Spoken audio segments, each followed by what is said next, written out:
Varicose వ్యాధితో బాధపడుతున్నారంట. తక్కువ ఖర్చుతో ట్రీట్మెంట్ కావాలి అనుకుంటే ఎవిస్ హాస్పిటల్ని సంప్రదించండి. నమస్తే రమగారు. నమస్తే జయ. రమగారు, ఇంట్లో కొన్ని వస్తువులు ఉంచుకుంటే పాజిటివ్ వైబ్స్ ఉంటాయి.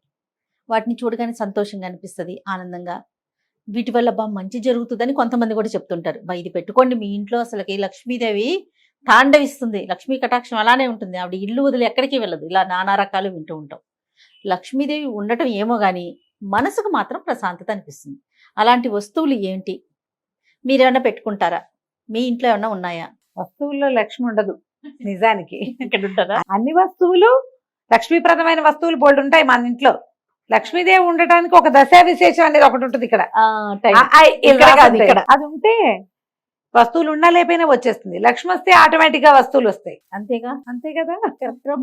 పూర్వం నుంచి జయ కొన్ని లక్ష్మీప్రదాలుగా కొన్ని వస్తువులు చెప్పబడ్డాయి. రోలు, రోకలి. రోళ్ళు లేవు, రోకలు లేవు, మనకి రోళ్ళకి వచ్చేసాము.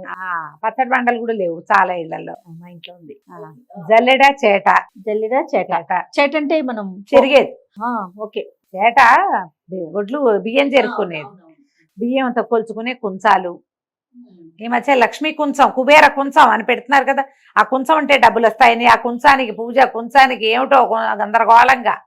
ఆ కుంచం మీద కొన్ని వందల వీడియోలు ఉన్నాయి, కొన్ని వేల ప్రశ్నలు ఉన్నాయి. నన్ను కుబేర కుంచం ఎలా పెట్టుకోవాలి అంటే నాకే తెలియదు. కుబేర కుంచం అంటే ఏమిటో. మీకే కనిపిస్తాయి కదా రమ్మ గారు అలాంటి వీడియోలు. అంటే నన్ను అడుగుతారు కదా, మరి అమ్మ కుబేర, వాళ్ళకి తెలుసు, వాళ్ళు చాలా వీడియోలు చూసారు, ఒక్కొక్కళ్ళు అక్కయ్యలు చూస్తారని నన్ను అడుగుతారు కుబేర కొంచెం పెట్టుకునే విధానం చెప్పండి అంటే. నేను చెప్పినట్టుగా చేసుకోవాలి, మేము రామారావు గారి మాట వింటాం అని చెప్పాలని ఉంటుంది ప్రేమాత్సయంతో. ఓకే. కుబేర కొంచెం ముందు నేను తెలుసుకోవాలి, నాకే తెలీదు. ఎవరో చెప్పారు, ఓ గురువు గారు. గవ్వలు లక్ష్మీప్రదాలు, శంఖాలు, గవ్వలు లక్ష్మీ గవ్వలు. తర్వాత ఏమిటంటారు వాటిని చెప్తా, ఇంకోటి శంఖాలు లక్ష్మీప్రదాలు. ఇంకా ఏమిటో లక్ష్మీప్రద బోల్డ్ ఉన్నాయమ్మా వస్తువులు లక్ష్మీప్రదమైనవి. పురాతన కాలం నుంచి చెప్పేవి నేను మొదట చెప్పినవే, రోలు, రోకలి, చేట. తర్వాత ఏమో ఇవి ఏమంటారు, మన సాన అరగదీస్తాను చూడు, గంధం అరగదీసే సాన. అవన్నీ లక్ష్మీ నివాస గృహాలుగా చెప్పబడ్డాయి. ఇవి మన ఇంట్లో ఉంటే మూలబారేస్తే మాత్రం కాదు సుమి, వాడకంలో శుభ్రంగా ఉండాలి. కాలుతో తన్నకూడదు, మూలకు తొయ్యకూడదు, చెత్త సామాన్లలో పెట్టకూడదు, వాడట్లేదని మూలబారేయకూడదు. ఇవి మెయిన్ కదా. అది మెయిన్. వీటిని వాడుతూ ఉండాలి. అమ్మ నీ ఇంట్లో రోలు, రోకలి ఉంది, దాన్ని వాడాలంటే నువ్వేమిటి చేయాలో చెప్పు నాకు. ఏం చేయాలి? ఏదో చేయాలా, దంచాలి, కొట్టాలి. అంటే నువ్వు పనిమంతురాలి. అప్పుడు అంతే. పనిమంతు ఉద్యోగినం పురుష సింహము పైతి లక్ష్మి అన్నారు. ఎవడు పని చేస్తాడో వాడికి లక్ష్మి వస్తుంది. అంతే. మీ ఇంట్లో చాట ఉంది, నువ్వు చెరుకుతావు, రోజు బియ్యం చెరుక్కుంటావు, శుభ్రంగా ఉంచుకుంటావు బియ్యాన్ని, లక్ష్మీదేవికి ఇష్టం. జల్లెడు ఉంది, నీ పని నువ్వే చేసుకుంటావు, లేదా మీ ఇంట్లో ఎవరో ఒకళ్ళు వచ్చి పని చేస్తారు, వాడికి ఒక పావలా ఇస్తావు. మీ ఇంటి నుంచి ఒకడికి ఆహారం వెళ్తుంది, అంత పాజిటివ్ ఎనర్జీ, దాని నుంచి లక్ష్మి వస్తుంది. ఆ వస్తువు ఇంట్లో ఉంటే లక్ష్మి వస్తుందంటాం కాదు, దాన్ని ఉపయోగించటం, వాడడం, దాన్ని శుద్ధంగా ఉంచటం. సాన్ ఉంది మన ఇంట్లో, ఏం చేస్తావు, సాన్ రాయి ఒక మూల తోసేసి, ఇది వరకు గంధం అరగదీసి రంగదీస్తాం అంటుంటుంది మా సచివతి. అరగదీయటం అంటాం కదా మనం. గంధం అరగదీసి రంగరించటం అంట, రంగ తీయటం. దాన్ని దేవుడికి సమర్పిస్తాం. నిత్యము చందనము అమ్మవారికో అయ్యవారికో సమర్పిస్తే మంచిది, లక్ష్మి వస్తుంది. అసలు రంగదీసే ఖాళీ ఏది మనకి? అరగదీసి మొహానికి వేసుకుంటున్నారేమో కొంతమంది, అదైనా మంచిదేనమ్మా, చెయ్యండి. ఏం కాదు. ఈ జనరేషన్ పిల్లలకి సాన్ అంటే కూడా తెలుసో తెలీదు మరి కదరమ్మ గారు. సాన్ అంటే తెలీదు, ఇప్పుడు తెలుసు ఉంటుంది. ఎందుకంటే ఈ మధ్య కరక్కాయ అరగదీసి కంటి కింద రాసుకుంటే బ్లాక్నెస్ పోతుందని బాగా అడ్వర్టైజ్ చేశారు. అందుకని ఓ రాయి కొనుక్కు తెచ్చుకుని ఉంటుంటారు, తెలిసే ఉంటుంది. గంధం అరగదీయటం, పసుపు కొమ్ము అరగదీయటం, ఇవన్నీ పనులమ్మా. పని చేస్తే, ఏ పనైనా పని చేస్తూ ఉంటే డబ్బు వస్తుంది. శుభ్రత అంతేనా?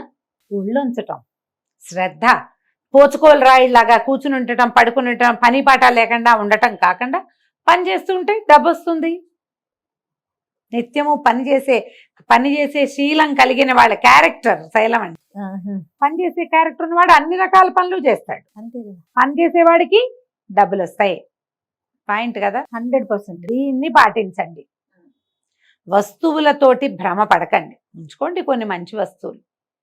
దీంట్లో ఉట్టి పాలు పెట్టుకునేవి, ఇప్పుడు ఉట్టి ఎందుకు పెట్టుకోవాలి మనం? ఇది వరకటి కాలం అంటే అల్మర్లు లేవు, మనకి ఫ్రిడ్జ్లు లేవు, డ్రావర్లు లేవు, ఏమంటారు మన మాడ్యులర్ కిచెన్స్ లేవు, లేవు. పాలు పెరుగు పిల్లితో తోసేయకుండా వేళ్లాడేసుకునేవాళ్ళు. ఉట్టి లక్ష్మీప్రదం తెచ్చి ఎక్కడ పెడతావు? ఆ ఉట్టి వేళ్లాడేయడానికి ఇది వరకు చెక్కలు ఈ వాసాలతో చేసిన ఇల్లు ఉంటే వాటికి హుక్కి వేసుకునేవాళ్ళం.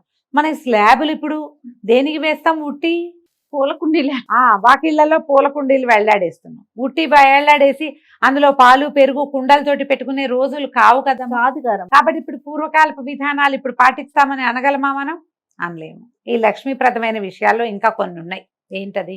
వాకిలి గుమ్మానికి పసుపు రాయటం. గుమ్మానికి ఎల్లో కలర్ వేయించి డిజైన్ వేయించుకున్నాం అనుకో, పసుపు దేనికి రాస్తాం?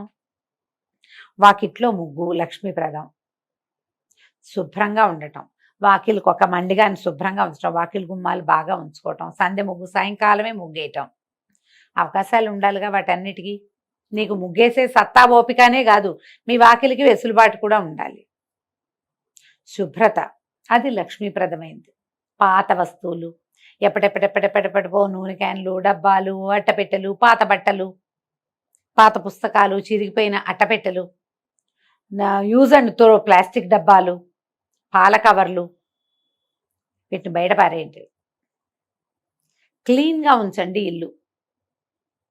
నూనె క్యాన్లు లాంటివి ఉంచుకోవద్దు, వాటన్నిటిని బొద్దింకలు చేరుతాయి. అవునా? మరి వాటిని కొన్నిటిని తీసేసేయండి.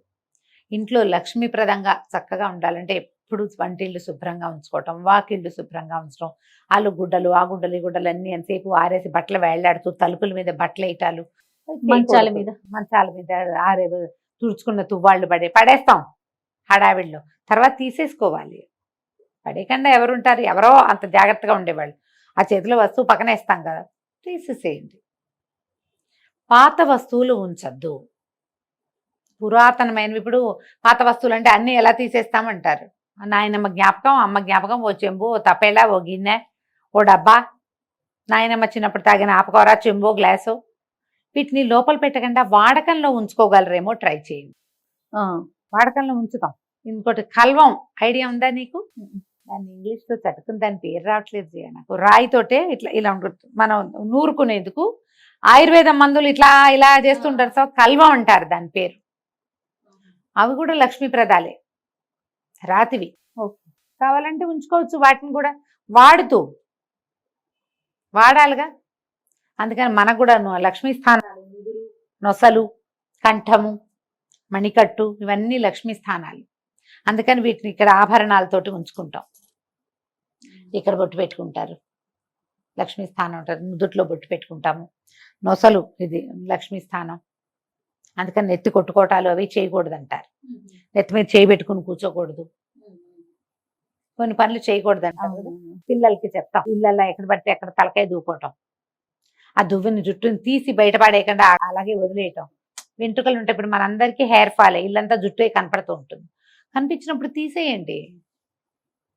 ఒకసారి ఊడ్చినా తుడిచినా కూడా గోడ నేలకు అంటుకుని ఉంటుంది. కనపడ్డప్పుడు ఎత్తి బయట పడేసుకుంటూ ఉండాలి. చెత్త బుట్టని కూడా లక్ష్మీ స్థానంగా చెప్తారు. చీపురు ఏమిటో నాకు ఆశ్చర్యంగా ఉంటుంది, ఏమిటి ఎందుకు దీన్ని కూడా చెప్తారు అని. అదే కదా మన ఇంటిని శుభ్రంగా ఉంచేది. అవును కదా. అందుకని అలాగని దాన్ని పూజ చేస్తామా? కాదు, దాన్ని ప్రాపర్ గా పెట్టుకోవాలి. ఇప్పుడు వీటన్నిటికీ కూడా పూజించమని, వీటికి పసుపు రాసి బొట్టేయటమని కాదు, ప్రాపర్ గా వాడండి, ప్రాపర్ ప్లేస్ లో ఉంచండి. వాటిని తన్ని తగిలి చేయకూడదు. చీపుళ్ళకు కూడా కాళ్ళు తగిలించకూడదు. అవును, పోగెత్తుకునే చేట. పోగెత్తుకునే చేట అంటే పోగెత్తుకునే చేటలు ఇప్పుడు వచ్చినాయి. అంతకు ముందు పోగులు ఎలా ఎత్తేవాళ్ళు ఏమో నాకు కూడా తెలియదు. నాకు తెలీదు. పేపర్లు ఎత్తుకునేవారు అంటారా? అప్పుడు పేపర్ల కంటే ముందు ఏముండేవో తెలీదు నాకు కూడా. తెలిసిన కాడి నుంచి చేటను చూస్తున్నారా? చూస్తున్నా.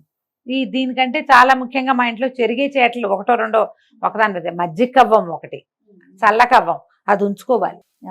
చల్లకవ్వం కూడా లక్ష్మీ స్థానంగానే చెప్తారు. చల్లకవ్వం ఇనపది, స్టీల్ది, ప్లాస్టిక్ది కాకుండా చెక్క కవ్వం ఉంచుకోండి, అవి మంచిదంటారు. పప్పు గుర్తుంటుంది చాలా మంది ఇళ్లలో, అది కూడా లక్ష్మీ స్థానంగానే చెప్తారు. కుంపటి, అది కూడా లక్ష్మీ స్థానమే. మన ఆహారానికి అదే ఆలంబన కాబట్టి. ఇప్పుడు కుంపట్లు ఎవరికి కావాలి? స్టవ్లు తుడిచి ముగ్గేసే వాళ్ళు కనపడరా జయ? కొంచెం ముగ్గేస్తారు కదా. ఆ అబ్బాయి ఎవరిదో ఒక వీడియోలు చూశాను నేను మొన్నటి దాకా. ఏమిటి సంక్రాంతికి ప్రతిరోజు ఒక ముగ్గేసాడు కుర్రాడు. చూపించారు నాకు కూడా. వాకిలి ఉడిచి వాడే చక్కగా ముగ్గేసి, ఏదో పేరు కూడా ఉంది, పేరు బ్రెయిన్ లో నుంచి వెళ్ళిపోయింది. ముగ్గులు కుర్రవాడే ఆ అబ్బాయి పేరు. అవును. స్టవ్ కి ఇట్లా హారతిస్తూ కూడా కనపడుతుంటాడు ఆ అబ్బాయి ప్రతిరోజు. అంటే మరి వీడియో కోసం చేశారు. ఎవరు హారతి ఇస్తారమ్మా? నేనైతే చేయనమ్మా, నిజంగా చేయను. మేము ఎప్పుడు చేసేవాళ్ళని తెలుసా జయ? ఇప్పుడు ఆ విషయం చెప్పాలి. పెళ్ళిళ్ళప్పుడు గాడిపోయి తవ్విచ్చేవాళ్ళు జయ. పెళ్లికి 3 రోజులు 2 రోజుల ముందు వంట వాళ్ళు వచ్చేవాళ్ళు. గాడి తవ్వి మొదట నిప్పు వెలిగించినప్పుడు దిగుదుడిచి కొబ్బరికాయ కొట్టి హారతి ఇచ్చేవాళ్ళు. ఏంటంటే పెళ్లి వంట చెడకుండా ఉండాలి, పెళ్లి సజావుగా సక్రమంగా అవ్వాలని. అప్పుడు తప్ప పొయ్యికి హారతి ఇవ్వటము, హారతి కర్పూరం దిగదొడటం నేనైతే చూడలేదమ్మా. మాది పురాతన వంటిల్లే, నేను కూడా పురాతనమే. వట్టిపోయి పొయ్యి అలికేవాళ్ళు, పొయ్యేసి అలికినప్పుడు ముగ్గేసేవాళ్ళు. రోజు ఆ పొయ్యి అలికేవాళ్ళు. నాకు బాగా చిన్నతనంలో 8-10 ఏళ్ల లోపే. తర్వాత క్రమంగా మేము స్టవ్లోకి దిగాం. ఏదైనా పిండి వంటలప్పుడే పొయ్యి పెట్టుకునేవాళ్ళు. పెద్దగా ఈ అలుకుళ్ళు ముగ్గులు వేయటాలు అవి నా దగ్గర తగ్గిపోయిన. ఊళ్ళో మాత్రం నేను చూసేదాన్ని పొయ్యి అలుకునే వాళ్ళందరూ నాకు తెలుసు. మా ఇంట్లో తగ్గింది, కానీ మేము గ్యాస్ స్టవ్ తర్వాత మా గోబర్ గ్యాస్ ఒకటి చేయించాడు అన్నయ్య. గోబర్ గ్యాస్ చాలా ఏళ్ళు ఉంది మాకు. అవునండి. గోబర్ గ్యాస్ వాడుకునే వాళ్ళం బాగా. స్టవ్ తుడుచుకోవటం, గట్టు మీద ముగ్గేసుకోవడం మాకు ఎప్పుడు ఉంది, ఇప్పుడు కూడా ఉంది. ఆ పద్ధతి పోలా.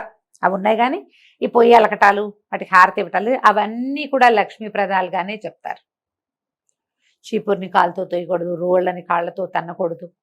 మన దగ్గర ఇప్పుడు అవేం వస్తువులు లేవు. మీ ప్రధానమైనది ఏంటంటే మన జీవితంలో మనకి బాగా ఉపయోగపడే వస్తువుల పట్ల అవజ్ఞ పనికి రాదు. ఇది మన పాయింట్. సాయంకాలం చీకటి పడంగానే ఇంట్లో దీపం పెట్టుకుని దండం పెట్టుకోవటం. లైట్లు ఏం కానీ పిచ్చుకొని ముద్దులు పెట్టుకుంటుంటారు చాలా మంది. దండం పెట్టుకుంటాం. దండము పెట్టుకోవచ్చు, ఓ ముద్దు కూడా బారేయచ్చు, దేవుడికి ఏం పర్వాలేదు. నిజంగా మేము చిన్నప్పుడు అలా చూస్తుండే, ఎందుకు వీళ్ళు ఇలా చేస్తారు అర్థమైంది. ఎవరికి పెడుతున్నారు? మా ఇంట్లో అలవాట్లేదు. ఎవరైనా చూస్తే ఆశ్చర్యంగా ఏమిటి చేస్తారు వీళ్ళు అని. నిత్యం ఎలాగైనా భగవంతుడిని ప్రేమతోటి పలకరించడమే అదే కదా. ఎలాగైతే అట్లా తప్పు కాదు, కానీ మీరు నవ్వచ్చు. ఎవరి అలవాట్లు వాళ్ళవి. ఈ దీపాలు పెట్టే వేళ లోపలే సాయంకాలమే ఇల్లు చేసుకోవటం, వాకిళ్ళు శుభ్రంగా ఉంచుకోవటం, దీపారాధన కుందుల్ని జాగ్రత్తగా చేయటం. లక్ష్మి చెంచలమైంది, చెంచల అంటారు ఆవిడ పేరే అది. ఆవిడ ఎప్పుడు వస్తుందో ఎప్పుడు వెళ్ళిపోతుందో తెలియదు. సిరిదా వచ్చిన వచ్చును సలలితముగా నారికేల సలిలము భంగిన్ సిరిదా పోయిన పోగును కరిమింగిన వెలగ పండు కరణిని సుమతి అన్నారు. ఎలా వస్తుందో వస్తూనే ఉంటుంది. ఆ వచ్చేదానికి ప్లస్ ఏంటంటే మన తాలూకు ఈ సక్రమమైన ప్రవర్తన, మన పని చేసే విధానం, శ్రమ కోరవగలిగే బుద్ధి, ఏ పనైనా ఎక్కువ తక్కువ చిన్నది పెద్దది అనుకోకుండా ఏ పనికైనా లొంగటం వంగటం అవన్నీ మనకు ప్లస్ అవుతాయి. ఈ గుణాన్ని పెంచుకోండి. సిరంటే ఒట్టి డబ్బే కాదమ్మా, సంతోషం, ఆరోగ్యం, అన్యోన్యత ఇంట్లో, ఇవన్నీ కూడా పనిచేసే వాళ్ళకి ఎక్కువ సమస్యలు ఉండవు. పనిమంతులుగా ఉంటారు. ఒకళ్ళు పని చేస్తారు, ఆటోమేటిక్గా మిగిలిన పిల్ల జల్ల వెనకాల ఉన్న పిల్ల మేక అన్ని నేర్చుకుంటాయి. అవే పద్ధతులు. చక్కగా ఒళ్ళొంచి పని చేసుకుంటారు, బిజీగా ఉంటారు. కొట్లాటలకు సమయం ఏది? ఆస్కారం లేదు కదా. ఎక్కడ గొడవలు ఉండవో లక్ష్మీదేవి అక్కడ ఉంటుంది. యాక్చువల్గా లక్ష్మీదేవి ఎక్కడుంటే గొడవలు అక్కడ వస్తూ ఉంటాయి. డబ్బులు ఉన్న చోటే కొట్లాటలు ఉంటాయి కదా. ఏ డబ్బు ఎక్కువ లేకపోతే అన్యోన్యత బాగానే ఉంటుంది. డబ్బులున్నా కూడా మీరు అన్యోన్యంగా ఉండేందుకు ప్రయత్నం చేస్తే డబ్బు ఎప్పుడూ మీతో ఉంటుంది, స్థిరంగా ఉంటుంది. ఇలా ఆలోచించండి. వస్తువులతోటే ఏదైనా ఉన్నదన్న భ్రమలో పడకండి. ఉన్న వస్తువుని శుద్ధంగా సజావుగా ఉంచండి, వాడుకోండి. తప్పకుండా రమ్మ గారు. నమస్తే. నమస్తే.